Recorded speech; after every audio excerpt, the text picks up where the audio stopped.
Europe Soir. Il est 19h12, Europe Soir continue avec vous Isabelle Millet et tout de suite place aux photos sonores.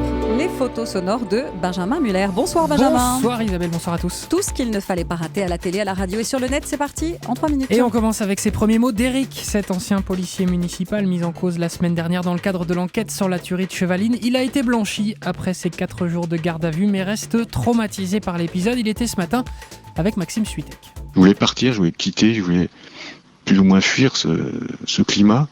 Mais je vois pas pourquoi je ferais le plaisir à tous les gens qui m'ont craché dessus, qui m'ont mis plus bactère. Je vois pas pourquoi je partirais. J'ai plus qu'à trouver un emploi parce que j'ai plus d'emploi.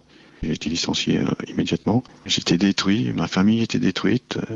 Maintenant, il n'y a plus rien, quoi. Je suis au bord du trottoir et j'ai plus de boulot. Je sais pas si je vais pouvoir garder ma maison parce que j'ai un crédit et j'ai rien pour le payer.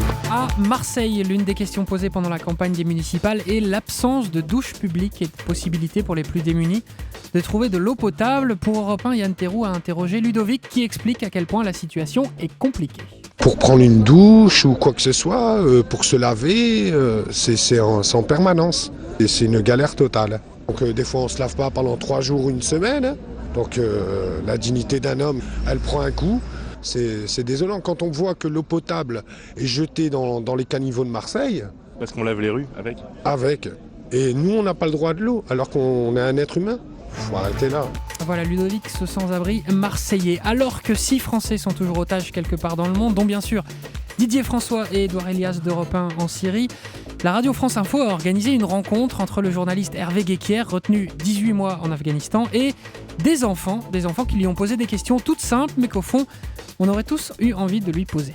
Quand vous êtes retenu très très longtemps, est-ce que vous commencez un peu à perdre la tête comme Robinson Crusoe un peu ? J'ai perdu la tête au 5e et au 6e mois. Là, j'ai eu vraiment un grand trou noir. Est-ce que vous comptiez les jours sur le mur de votre prison ? Tout simplement dans ma tête. Et je savais jour après jour quel numéro de jour c'était. 141, 142, 256. Est-ce que les otages finissent par devenir copains-copains avec leurs ravisseurs ? Copains, jamais. Mais effectivement, il se crée des liens humains. On parle de leur famille, on parle de leur vie. Ils nous ont posé des questions sur Paris. Et par exemple, dans l'imagination des talibans, nos ravisseurs, ils pensaient que chaque soir, Paris était aspergé de parfums au-dessus de la Tour Eiffel parce qu'ils ont une vision totalement romantique de la France.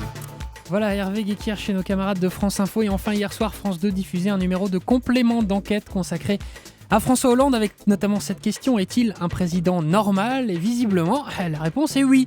Si on en croit les commerçants du 15e arrondissement à côté de chez lui, il raconte que le président fait ses courses comme tout le monde, sans chichi. Écoutez le boucher de M. Hollande et son fromager.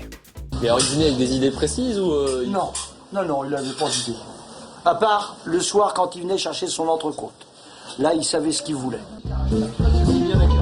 il fait la queue, il attend, et puis quand vient son tour, c'est à lui. Moi, c'est monsieur tout le monde, c'est vraiment là, il n'y avait pas de... je me prends pour quelqu'un. Non, c'était très bien, pas de souci. Le boucher et le fromager de François Hollande dans les photos sonores de Benjamin Muller. Bon week-end Benjamin. Merci. Dans un instant, les grands débats d'Europe Soir. Va-t-on vers une nouvelle guerre de Crimée ? À tout de suite. 18h30, 20h. Isabelle Millet sur Europe 1.